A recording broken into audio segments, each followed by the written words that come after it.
Produce হয় কোন প্রসেসে? Oxidative phosphorylation.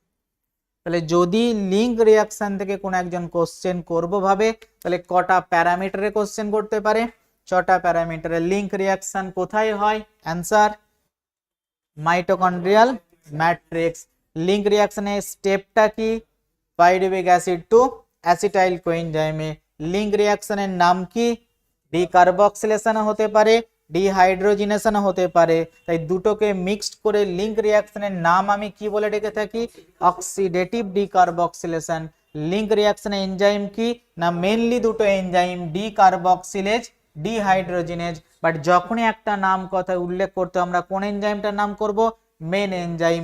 মেন কাজ যদি ডিহাইড্রোজিনেশন হয়ে থাকে তাহলে মেন এনজাইমের নাম ডিহাইড্রোজিনেজ। তাই এনজাইমের নাম যখনই জিজ্ঞেস করি আমরা কি বলতে পারি? আইদার পাইরুভিক অ্যাসিড ডিহাইড্রোজিনেজ অথবা পাইরুভিক অ্যাসিড ডিহাইড্রোজিনেজ কমপ্লেক্স। পরের কোশ্চেন, তাহলে এই এনজাইমটা ফাংশন করার জন্য কত রকমের কোফ্যাক্টর দরকার? আমি বলেছি 5 রকমের কোফ্যাক্টর দরকার। তার মধ্যে মনে রাখতে কোনটা বলেছি?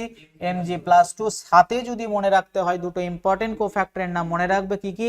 থায়ামিন পাইরোফসফেট টিপিপি আর লিপোইক অ্যাসিড। এবং লাস্ট যিনি কোশ্চেন করবে তিনি কি কোশ্চেন করতে পারে না কত অণু এটিপি তৈরি হয় লিঙ্ক রিঅ্যাকশন থেকে? অ্যান্সার হবে কি না যে এটিপিটা তৈরি হয় সেটা ডাইরেক্ট প্রসেস না ইনডাইরেক্ট? ইনডাইরেক্ট। মানে কোন প্রসেসে? অক্সিডেটিভ ফসফোরাইলেশন হয় কোথায় না ইলেকট্রন ট্রান্সপোর্ট সিস্টেমের মধ্যে। কত অণু এটিপি তৈরি হয় না 2 অণু NADH+, 1 অণু NADH+ থেকে কটা এটিপি? 3টে। তাহলে টোটাল কটা? 6 এটিপি। লিঙ্ক রিঅ্যাকশনের যে প্যারাগ্রাফটা এনসিইআরটি তে লিখেছে কারো কি কোনো